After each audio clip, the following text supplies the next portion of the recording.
Welcome back, everyone, to today's Explainer. I am absolutely thrilled to guide you through this material. Today, we're unpacking a deeply powerful lecture delivered in Hiroshima back in 1990. The core theme, rebuilding your life.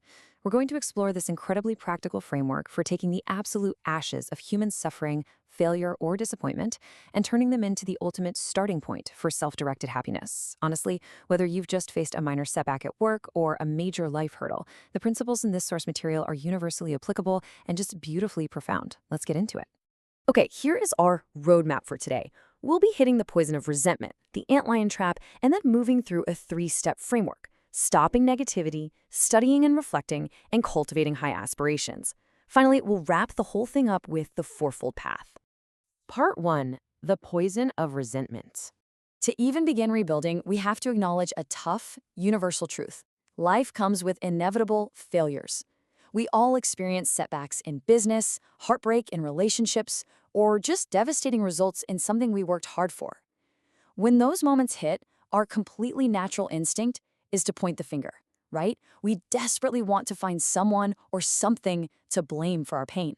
But there's this profound Buddhist proverb highlighted in the lecture: hatred cannot be overcome by hatred. The speaker explains that holding on to a grudge and living in a constant state of blame is literally like secretly drinking poison every single day. Sure, you might feel this temporary, fleeting rush of self-righteousness when you vent your anger, but at the end of the day, you are the only one being destroyed by that invisible toxin. And this plays out on a massive macro level too. We can either stay stuck demanding the past be changed, which, spoiler alert, is impossible, or we can focus on building the future. The lecturer shares this incredible historical anecdote about Sydney Harbor. Over 45 years before this talk was given, 2 Japanese submarines attacked the harbor. But instead of just holding on to bitter hatred for that destruction, the Australian people were actually moved by the bravery of the soldiers who laid down their lives, and they built a memorial for them. It's a huge testament to our human capacity to look past raw blame and recognize our shared humanity. And that shift in perspective is absolutely essential for moving forward, whether you're a whole nation or just an individual trying to get by. Part 2. The Ant-Lion Trap. So now that we know the danger of resentment, we have to watch out for another massive pitfall: indulging in self-pity. The text uses a really vivid metaphor for this psychological trap, called the ant-lion trap, or Arijigoku in Japanese. If you don't know, an antlion is this insect that digs a steep, conical pit in the sand just to trap passing ants. The speaker uses this imagery to describe a person who holds on to their unhappiness so tightly that they literally become a black hole of despair. They constantly demand sympathy, energy, and attention from everyone around them, but because it's a bottomless pit, they're never satisfied. Ultimately, they just drag everyone else down with them, and eventually their friends and supporters inevitably run for the hills. Part 3. Step 1. Stop negativity. So how on earth do we escape that trap? Well, we shift to a 3-step framework. But listen, before we can reflect on our lives and before we can aspire to be better, we have to stop the bleeding. Step 1 is stopping negative thoughts. You have to actively sever the cycle of complaining and making excuses if you want to stop producing unhappiness. You've got to pull those mental gates completely shut. The speaker uses a phenomenal analogy for this. Complaining, jealousy, and suspicion, they are described as wild beasts. If you just open your mouth and let these wild beasts loose into your environment, yeah, they might run around and bite the people you're mad at. But because the universe essentially operates on a principle of cause and effect, those beasts are going to inevitably turn right back around and bite you. Locking away those beasts of negativity is the absolute non-negotiable first step to rebuilding your life. Part 4. Step 2. Study and reflect. All right, so the negativity is locked away. Your mind is finally clear enough to honestly reflect on why people actually fail. When things go wrong, we love to blame the economy or bad luck. But the lecture identifies these hidden internal reasons. Some people rush for results and completely ruin long-term trust. Others lack basic tolerance for the people they work with. And this is the most fascinating one to me.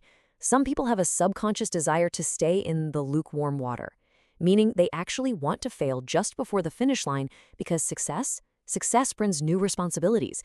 Failing lets them stay right there in the comforting, familiar, lukewarm water of self-pity and excuses. Crazy, right? And that sets up a massive contrast. The mindset of failure versus the mindset of success. The source material emphasizes a huge warning here. Jealousy completely blocks your ability to learn. If you look at someone crushing it and say, oh, they just got lucky, or they just know how to play the system, you are robbing yourself of a crucial learning opportunity. The mindset of success requires you to praise the success of others, bless them, and humbly ask yourself, what can I learn from them? Think about how often we all fall into that trap. We dismiss someone else's win instead of absorbing their winning qualities. It's a total game changer when you flip that script. Part 5. Step 3. High aspirations. So you've stopped the negativity, you've studied the landscape, and you've reflected on your own weaknesses. Now we introduce the final climactic step. Picture this striking imagery. Live like a crane in a garbage dump. The speaker uses this to show that even if your current environment feels like a total ruin, even if you are literally surrounded by failure, hardship, and metaphorical garbage, you have to maintain the noble posture of a white crane. You cannot let your environment dictate your inner dignity. You must hold on to your high aspirations regardless of the dirt swirling around you. And here is exactly why that matters. The speaker states, having a high aspiration is one of the greatest talents a human can possess. We usually think of talent as, being good at math or playing the piano, but the lecture argues that aspiration itself is an immense, tangible talent. Why? Because a high aspiration generates raw, undeniable passion. It creates a burning energy that not only sparks your own personal revival, but it actually attracts other people to your cause. It's magnetic. Part 6, the fourfold path. We've covered the 3 practical steps to rebuild your life. Now, let's zoom out and tie these actions into a broader spiritual framework to see how the whole shebang comes together. Step 1, stopping negativity and avoiding that antlion trap, is actually the path of love, specifically, an active love that gives to others rather than constantly taking sympathy. Step 2, studying others without jealousy and looking inward, aligns perfectly with wisdom and reflection. And Step 3, holding on to those high aspirations, well, that's the engine for progress. By following these 3 relatively simple steps, you are naturally walking a profound fourfold path of personal evolution. Which brings us to our final thought for today. The speaker's message from 1990 rings just as true right now. Setbacks, they're guaranteed. Unfair things are going to happen to us, but the response is entirely up to you. Will you let the wild beasts of resentment turn around and bite you? Will you become the antlion, constantly demanding pity? Or will you lock away the negativity, learn humbly from the successful people around you, and stand tall like a crane? Will you stay in the ashes of the past, or will you build your wings of aspiration today? The choice to rebuild starts the exact moment you decide to take control. Thank you so much for joining me on this explainer. I really hope this framework helps you as much as it has helped me. Keep learning and keep aspiring. Catch you next time.